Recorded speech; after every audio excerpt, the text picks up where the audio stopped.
Please welcome to the stage, Director of the...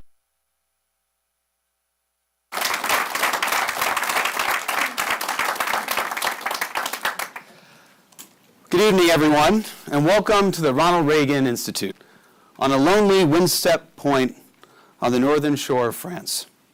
He was there to memorialize the D-Day invasion, to honor the boy. Isolationism never was and never will be an acceptable response to tyrannical governments with an expansionist intent. We are bound today by what bound us 40 years ago, the same loyalties, traditions, and beliefs. We're bound by reality, the President said, to the United States. And the American security guarantee is essential to the continued freedom of Europe's democracies. Our destiny is our destiny, end quote. We wish our honored guests to know the American people continue to be committed to that vision.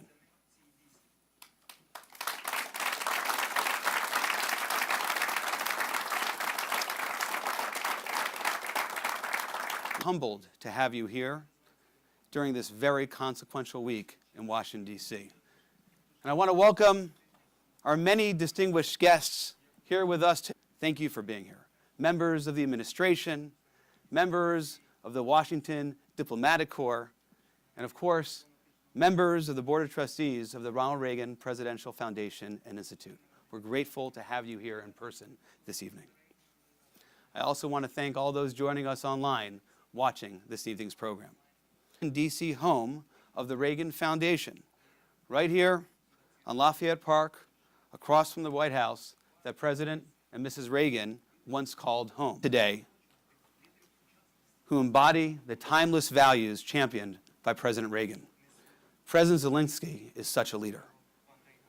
President Reagan said in his 1980 inaugural address, quote, "Above all, we must realize that no arsenal and no weapon in the arsenals of the world is so formidable men and women." He continued, "It is a weapon our adversaries in today's world do not have. It is a weapon that as Americans we do have.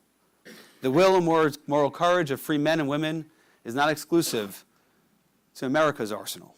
It is a powerful weapon that Ukrainians have too, as they repel a brutal invasion by an authoritarian neighbor." President Zelenskyy has rightly said after the horrific attack yesterday, "Show only sympathy for Ukraine," quote, "mere concern does not stop the terror. Condolences are not a weapon." Now that is something that America provides security assistance to Ukraine. Countless times he has taken up the cause of Ukraine's defense on the Senate floor, even when it was politically difficult to do so. Leader McConnell, thank you for continuing to demonstrate the kind of leadership that President Reagan knew. And gentlemen, join me in welcoming the Senate Republican leader, Mitch McConnell.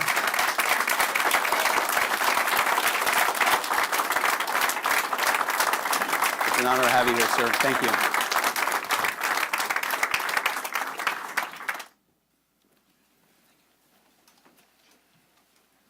Well, thank you very much. Good to see you again, Mr. President, and we'll see you again tomorrow. And you probably wonder what my big first break in politics was. It was my internship with Henry Clay.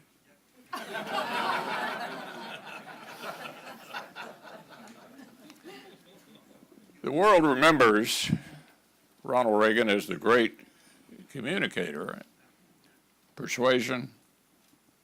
He took an animated principle, peace through strength, the halls of power from London to Berlin and Tokyo. As often, and just as memorably, he showed his own resolve, steel to the spine of our allies, the heaviest, like in front of the Berlin Wall and in Moscow, and in places where the forces of tyrants had taken the steepest toll, atop the cliffs of Point du Hoc and at the concentration camp of Bergen-Belsen. But that being a master of rhetoric, public diplomacy, and soft power wasn't worth much with their weight. He knew that telling Gorbachev to tear down the wall that imprisoned the captive nations of the Soviet Union, only rebuilding was backing it up. The marriage of words and actions is the dying art, but we can't afford to lose it.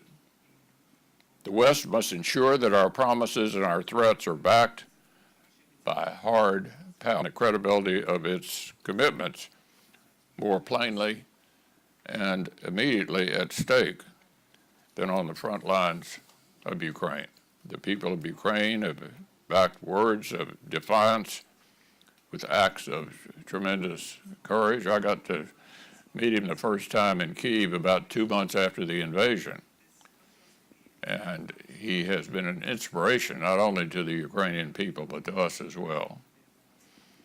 His actions help secure facing the sharp edge of Russian aggression yet again. It's no mystery where he would have stood while a proud nation gave its sons and daughters to beat back neo-Soviet imperial West have its back. Our 40th president understood the hopes of nations struggling to join the American-led order of putting their democratic aspirations wasn't a matter of charity.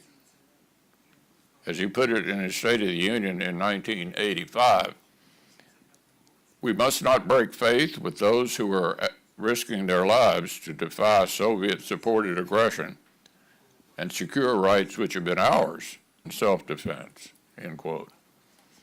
Equipping friends to resist authoritarian aggression was in America's interest 40 years ago, the current moment. What does the call to peace through strength require of us in the face of revanchist powers, rogue states, and rabid proxies? I would suggest that first we ought to focus on the places where peace is threatened the most, and recognize their most terrorist savagery don't need hand-wringing hesitation or second-guessing. They need the tools to defend themselves, to impose costs on their aggressors, and to negotiate from positions of strength. Slow-walking aid to Ukraine didn't stave off further Russia and bloodier. Considering further assistance will weaken Ukraine's hand and risk emboldening the very tyrant we hope to defeat. By the same token, micromanaging Israel's defense strategy doesn't lessen the cost of war for innocent civilians there. Our friends in Israel and Ukraine are fighting existential wars of survival. Their enemies are working together to weaken the American-led order. The security of the free world will either be strengthened by our friends' victory or weakened by their defeat. They deserve our support. At least aren't isolated events. They're only the most glaring signs of the rising tide that threatens American leadership and the prevailing order it has underpinned for 3/4 of a century. The threats facing the West today are generational, deterring to outcompete and outlast our adversaries. These are the challenges that President Reagan would no doubt find quite familiar. Today, our European allies are recommitting themselves to meeting the demands of collective defense. But returning to enough. It's not enough to focus on a single point of the axis arrayed against us. It's not enough to limit long overdue defense investments to one. Success of the NATO alliance and of the American-led order is premised on collective defense. European commitment is essential. And sharing the burden of global challenges means sustaining serious investments in higher levels of military capability and capacity. Can't be surged on a moment's notice. They can be purchased at the corner store. They can't over a lengthy period of time. NATO members must also recognize that the connected threats to our shared interests extend far beyond European borders. Travel to Washington this week because they see these connections clearly. Because the outcome of Russia's war in Ukraine matters to them as well. Territorial integrity, sovereignty, freedom of navigation. These are not just abstract principles. They're the same core interests that guided President Reagan's leadership. And they're being challenged today all over the world by Russia, China, and Iran. Isolationist it was 40 years ago, that our credibility is not divisible, and that European security and prosperity is tied inextricably to our own. Those in America who discount the connections between the threats we face are increasingly isolated. As the Reagan Institute laid essential roles of American leadership and of the NATO alliance in preserving our closest trading relationships in Europe. As students of the supplemental investments Congress made earlier this year in supporting our friends on the front lines and rebuilding the arsenal of democracy right here at home. But if collective security is to endure for the next 75 years, we'll need more leaders to start facing today's threats with the eyes of a cold warrior like President Reagan. Our words must be unapologetic. Our actions must be to carry the day.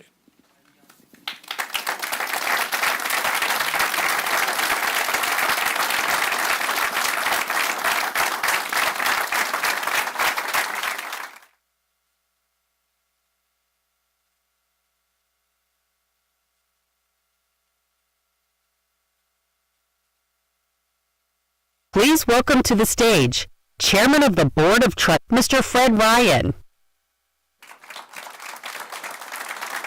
Thank you. Thank you, everyone. And thank you, Leader McConnell, for your leadership on this and so many other important issues, and for being one of Ronald Reagan's quote, "We must be staunch in our conviction that freedom is not the sole prerogative of a lucky few, but the inalienable and universal right of all human beings."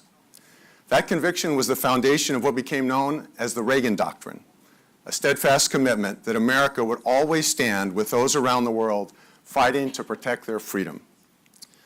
For 2.5 years, the enduring fighting back against one of the most brutal invasions in modern history.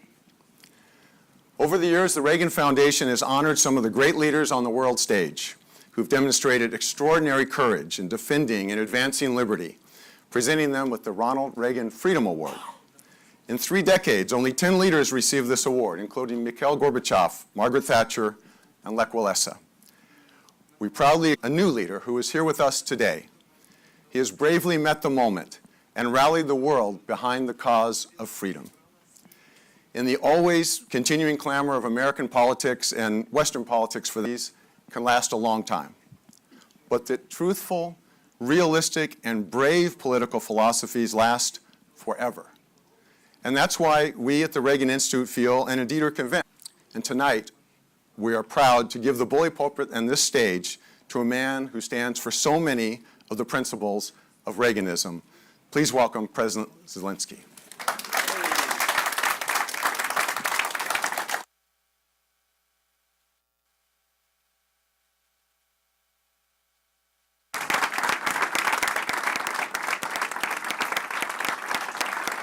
Thank you very much. Thank you so much. Thank you, first of all, for the invitation. Thank you very much, dear ladies and gentlemen.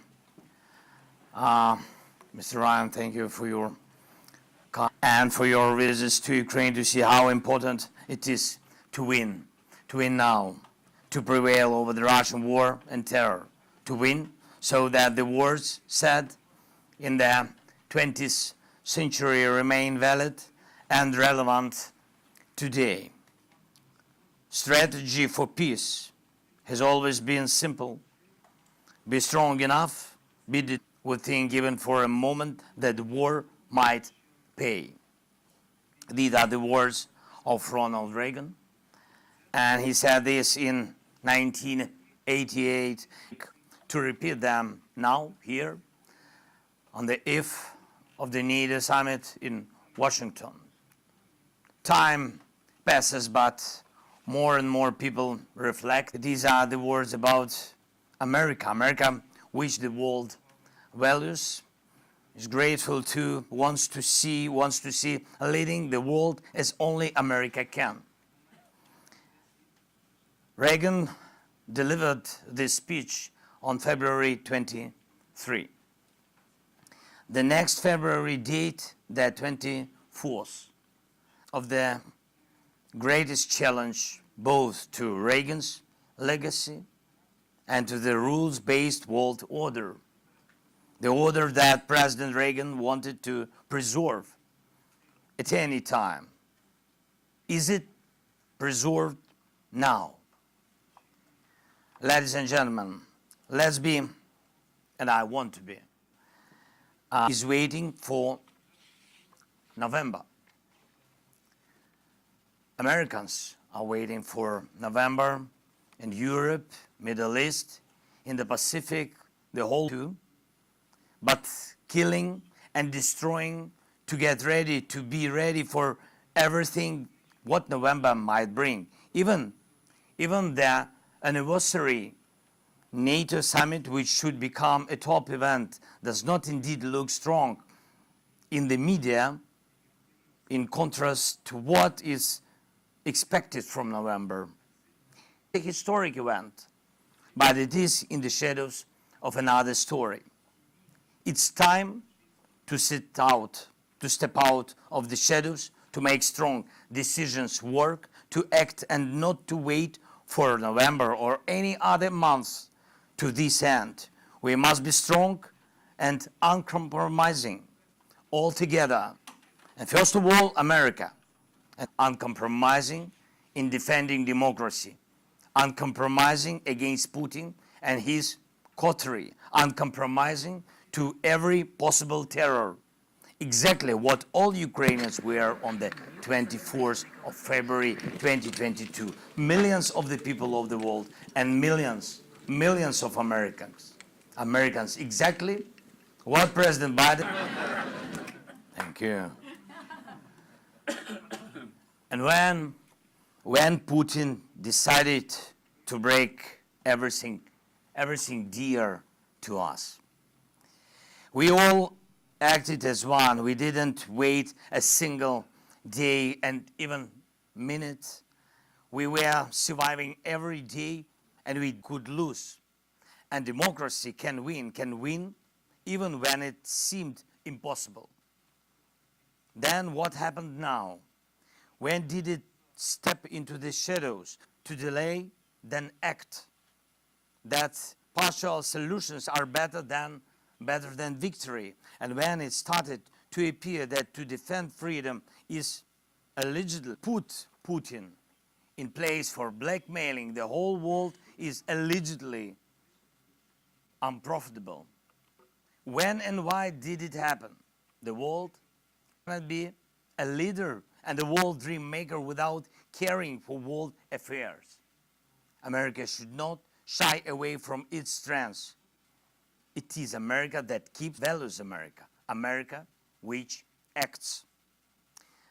Ladies and gentlemen, it has been 35 years since President Reagan left the White House, and this is what was imprinted in world history, in the experience that was gained then and still helps us today. And even Reagan's words came from what America did and how correctly America used time. As a result, in our European history and in US, he still does, and he had it. And now we all need exactly this, leadership that does not wait for any, every day strongly, so that life wins, and so that our enemies such as Putin fear our actions. A few examples for you. In May, an important victory. We stopped the Russian advance on Kharkiv, the second largest Ukrainian city, located very close to the Russian border. Arranged to shell Kharkiv. But the courage of our men and women, as well as the American permission to strike military targets in Russia. To you, I'm grateful to President Biden for this permission and to everyone in the Congress who helped. The East Russian advance has stalled, been hitting Kharkiv for more than 2 years on a daily basis. And this gave Kharkiv protection from missile strikes. Imagine how much we can achieve when all limitations are lifted. Similarly, now we can protect our cities from Russian guns and allows us to destroy Russian military aircrafts on their bases. This will also yield an instant result. And we are waiting for this step. Southern Ukraine and push the occupier out of there if American leadership assists us with the necessary deep strike capabilities against Russian military. And we are talking about this to all our partners, and all these steps would strengthen us as today exceptional decision of the US and partners to provide air defense interceptors for Ukraine. Ukrainian people are grateful for that. Thank you so much. And our actions to attain peace.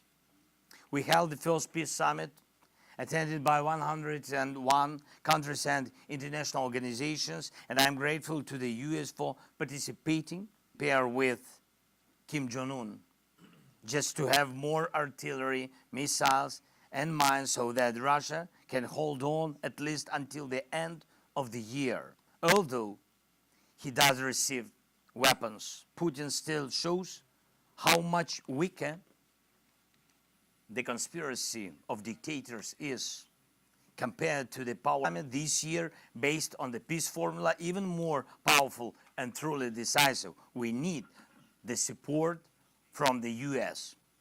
Ladies and gentlemen, today in several of our Ukrainian cities, Kyiv, Kryvyi Rih, a mourning was announced in memory of the victims, and during rush hour more than 40 missiles of various types.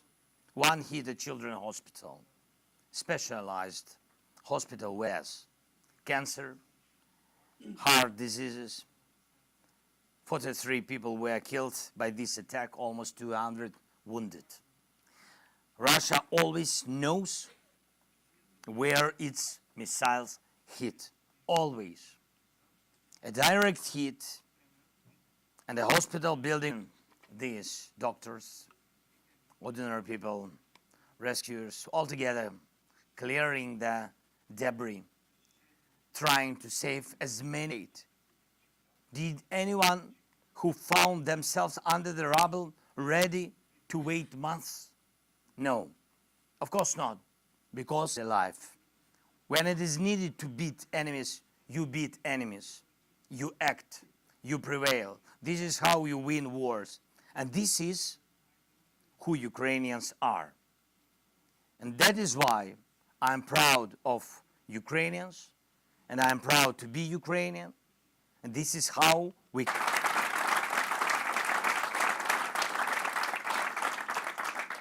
How much longer can Putin last? The answer to this question is right here in Washington. your leadership, your actions, your choice, the choice to act now.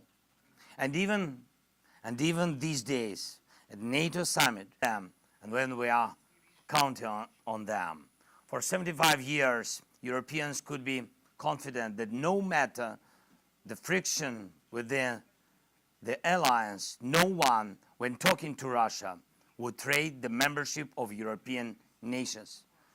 But why does Moscow hope for this? Is a NATO member cause more fear? Not in Moscow. For decades, the world has relied on borders. But will these principles remain in force? We, in Ukraine, and all other neighbors of Russia, including those to whom America has alliance commitments, need answers. Our people are doing their best, the best of what is available to us in Ukraine. The harder it is for Putin to make war. He still thinks that war might pay. He still thinks that the lives of free nations. His personal story must finally end so that the story of peace becomes lasting. Together with America, the world is capable of doing the right things. And when we all act strong enough, determined enough, Putin's can repel. Because America, as you know, is too great for small deeds. Don't wait months. America can be great every day. Thank you so much for your support. Slava Ukraini!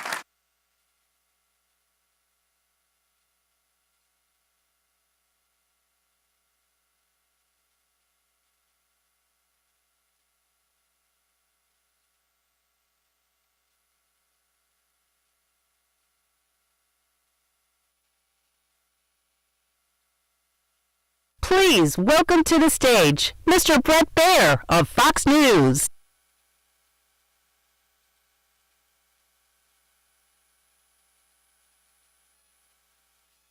Okay. The last time we talked, it was on the 2-year anniversary of the war in eastern Ukraine, about a mile from Russian forces on the front lines. A lot different environment here without artillery coming and going. As this has developed since I last saw you 6 months ago, Can I answer Ukrainian? ideally English crowd, but we'd love it. Oh, okay. Okay. That's right.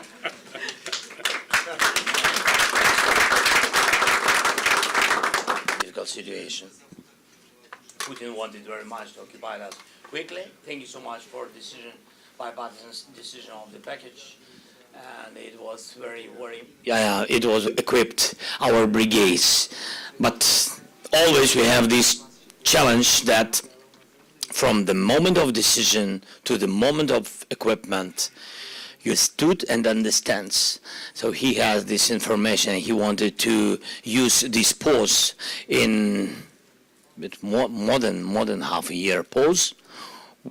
Quickly, Kharkiv, where 1,500,000 people live now, very near to the border, but they live. And he attacked them and push people to run out. That is the goal for him. He did it at the very beginning of the war. He did it. He tried to do it with the capital, and we wished our capital, I think, in our country. And so he tried, coming back to your question, so lost some villages which are through the border, our border, but people, God bless, people have been saved. And we took 10 years, different people. I mean, this, because you know that he's not looking like yesterday. The day before yesterday, he attacked, and it doesn't matter for him whom to kill. Soldier. He moved people from these villages, and he didn't have success. God bless and help, and also our soldiers, of course, first of all, dozens, thousands of people. So the price of this operation for him was very high. That is what been changed after our last meeting. Yes. And on the east, situation is difficult. We're still waiting for some equipment to equip brigades. So as I said, equipped it. Yeah, so that's why we don't use them. But I hope that everything will come, especially after NATO Summit. We'll have some additional packages with air defense and etc. So that is situation shortly. You see, maybe in Ukrainian, I can answer shortly. If you want, I will. If you want, I will. I do in the Children's Hospital in Kyiv, and I can hear in your voice how much it hits you, especially as a father. For me, it's, it's always for everybody, I think. It's very sensitive. I'm the father, I'm the president, it's so difficult to lose people. It's so difficult and to lose children. And of course, you see these children are dying or dead, so it's, you want to kill Putin at this moment. And of course, all of them, all of us, we want it very much. Really drinking something. He's not thinking. For him, it doesn't matter what's going on in Ukraine. So the attack was, what is the tragedy? It was not attack on, and something was not good with a missile or something. No. The missile was exactly to the hospital. It's not the first time. Do you think that it was meant to strike the day before the start of the NATO Summit? NATO, that his signal. That's his signal to the signal to NATO countries, to all our allies. This is the signal. He will live this way, and he will do this way. We're defeating about 80% of the Russian air attacks, and I know the air defense systems, as you mentioned, are arriving after this 6-month delay. But I'm wondering if you're able to, as with the systems as you were once doing, now that these new systems are on the way.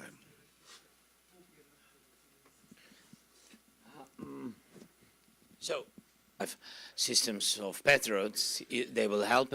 They will help, of course. It's not enough. It's never enough. And you saw the result: attacks on Kyiv, on the capital. So, but you saw that this is not enough, and it can be enough. And these 5 systems will help a lot, but it will not. And the Russian army, they learn, they study each day. They are trying to attack systems to destroy Patriot, but it's not enough. They use different missiles, different drones, ballistic, etc. So I mean that, and we have not also to move to make strong steps with air defense, different kinds, modern one, and etc. So. Yeah, you're hopeful. But let me ask you, ATACMS from firing at targets inside Russia and the restricting the long-range U.S. HIMARS from firing inside Russia unless an attack is imminent on Kharkiv. Some sense or some understanding of what these restrictions mean for your forces and their challenges as a result to conduct an effective campaign against Russia. Some of these bases, air bases. Yes. So, of course, we have permission to use HIMARS through the tree. Is it enough? Of course not. It's only a little number of those troops and bases which, from where Russia uses missiles. If you take the example of Kharkiv, so they attack they use per month 3,500 1,500. Do we have, of course, can we use Patriots or something similar? For example, yes. But can we? No. Because we doesn't have possibility to use 3,500 missiles of Patriots just to defending. That's why you can't use these guided bombs using jets, where the jets stay on their bases. Do we know these bases? Yes. Yes. But you're not being allowed to. But we can't. But somebody except us have to say yes. Yeah, stay on the distance from our border from 150 kilometers to 1,000. But mostly, what is very important, from 150 to 500 kilometers. That means that if we have this, then we have, and if we can use it on the territory of Russia, especially on these military targets, if we can do it. Because the guided bomb is the difference between guided bomb and missiles. Of course, missiles can go 2,000 kilometers, yes, but thousands, they don't have thousands of missiles, but they have thousands of such guided bombs. And guided bombs, they can use 100 kilometers. That is the answer. Manage this problem, and children will live, will be alive. Are the restrictions also, you can't strike inside Crimea? I hope no. But you don't know? But I don't know. Because to say to you honestly, and I have to do it, you will understand my English, yes? Yes. We can't use everything and everywhere in Crimea. You understand? Let me ask you another question about Crimea. Yeah, please. Will you negotiate with Putin over Crimea if it would end the war? He will never stop. I think he will love this idea very much, because he need pause in this war. He need pause. That's why I said he's waiting for November. Maybe the policy in the United States maybe will change. I hope that it will never change, and it's very important for him to understand and to know. Any one person, you understand. And that's why he's always waiting how to divide world, how to divide America, how to divide different countries in Europe. Pauses. To speak about Crimea, that the pause he need. He had Crimea. He occupied it in 2014 Crimea. Did he finish? No. Did he stop? He's speaking that he needs Crimea and Donbass, and that's all. He's a liar, because he had it before full-scale invasion. He had it, especially Crimea war. You say everyone is looking towards November. Yes. How closely are you following the day-to-day politics here in Washington and in the U.S.? I think sometimes we are closer than you, Brett. I don't know about that. I know, I'm not sure. Yes, and of course, it's not about any messages to be influential. No, this is the choice of American people, and we respect it, of course. But we are trying to understand what will be, because our people, all the changes in the United States, if they will have one or another direction, if the direction will not change. Biggest strategic partner of Ukraine, the biggest and the first one who helped us at the very beginning of the war. Because at the very, very beginning, we've been alone, and it was very difficult to us to survive. We did it, and then your help was a very strong message to Europeans. And you joined them, and it was very important. That's why, of course, we have... There's a lot of focus since the last debate on whether you and other leaders have confidence. I'm not going to ask specifics about that, but I want to turn it to how do you think Vladimir Putin views President Biden, and how do you think Vladimir Putin views former President Trump? Putin. Yeah. I mean that what is his attitude to Biden and what his attitude to Trump? From your point of view. He doesn't love America. And Biden and Trump are very different, but they are supportive democracy. And that's why I think Putin will hate both of them. I think so.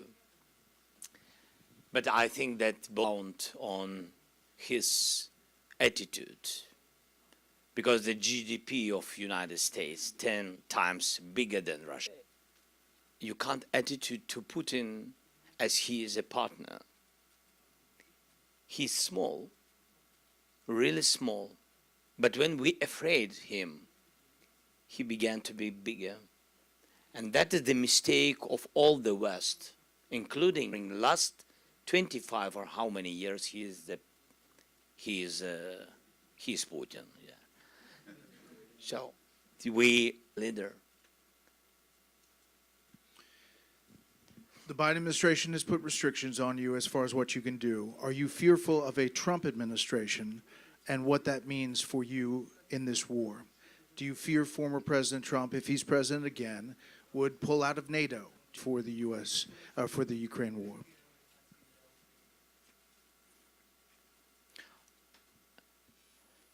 I don't know that United States will never go out from the NATO.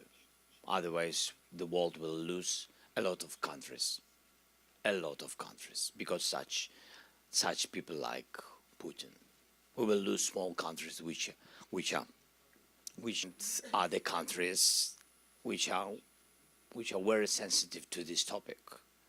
And I hope that United States will never seriously think to go out from NATO. I think so, but I'm just sharing with you my thoughts. And I hope that if people of America will not change, and will not change. You don't think he can solve it in one day? I don't know very well him. You know, I don't know. I had meetings with him, and we had good meetings when he was the president. But we in English, but we didn't went through the war with him. And only during the war you have to understand. Even me, I had a lot of, in Ukraine, I had a lot of friends. At the very beginning of the war, we lost them because they found another land for them. It's their choice, but this is, that's period. That's why I can't tell you, that what he will do. If he will be the president of the United States, I don't know. That's why I wanted very much. I heard his messages, and some messages yesterday in Twitter, yeah. X, yeah. They've been very, sometimes we need answers. For us, it's very important to hold the situation in Ukraine in our unity through the people, not to lose unity through the partners. That's why sometimes these messages also beat us. Right. Yeah. And I asked you this when I was there about, the population in the U.S. that feels like we've spent too much money and we're doing too much, and in 91 borders. Is that still the goal today, or could you see a negotiated settlement that ends this war for you and your people? The best way, of course, after the first peace summit, to organize and prepare the plan. Putin by majority of the world to put him and to push him to stop the war. This is the best way. And when we speak about territories, you have to know that, first of all, of course, we need to save people, nations. And that's why, and of course, we are not NATO members. We don't want him to be on our territory because anyway, it's a frozen conflict. And it will depend on years when he will prepare and come back again with invasion. He will do it. 1938, a potential agreement you're saying with Putin may not work.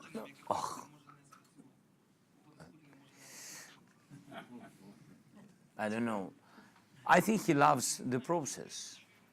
That's the problem. He loves the process, and it doesn't matter what occupied. He loves the process and the process, and this is his history, and he will do occupation, whether military occupation or political occupation of Belarus, like he did it already, from EU direction again back to Russia. Now he's doing. We love Georgian people very much, and I hope that it will not be this way. It will not finish this way. But he loves this process. So it doesn't matter when stop him. Two more things. President Biden gave you 31 Abrams tanks last year. What happened to those? Did they make a difference? I'm not sure that such number of tanks can change the situation on the different weapon, which helped and etc. So I mean that it's like the dialogue about F-16. What number? There's coming this summer, right? I hope so. You know, we always wait. Like my mother waited me after school, and I always found the reason how to come later. But much more serious, much more serious. Yes, the problem with F-16 and the dates. But to be honest to each self, not to speak just, we have the decision with F-16 jets on the territory of Ukraine, 300 jets. They have more, but they use 300 jets. It's nothing. They have 300. We need, because we are defending, we need 128. This is the fleet. All these numbers our partners have.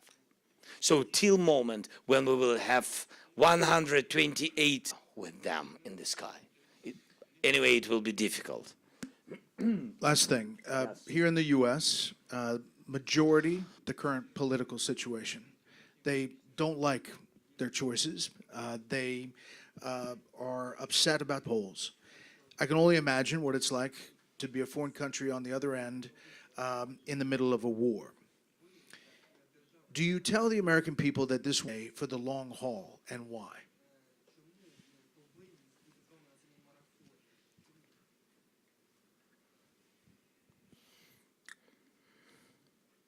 This is the long dialogue. Yeah, really. I think mostly people understand, not only our people, common values. We have the same families, we have the same understanding of the life.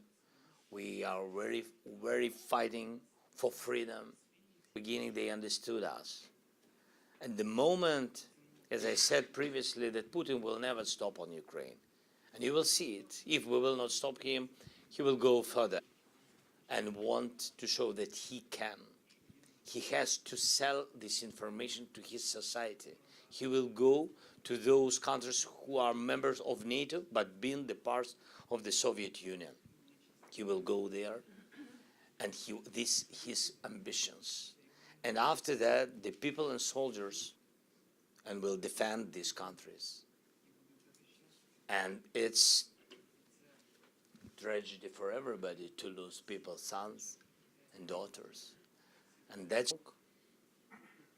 all the world pay a low price. I think so. Maybe I'm not right. But who wants a lot of, if to be pragmatic, Brad, so during the war, of course, we increased a lot of technological progress, and with cyber, and with drones, with sea drones, and etc. So, United States, when they gave us weapon, they took from us all this, all our knowledge and all this. You've got it.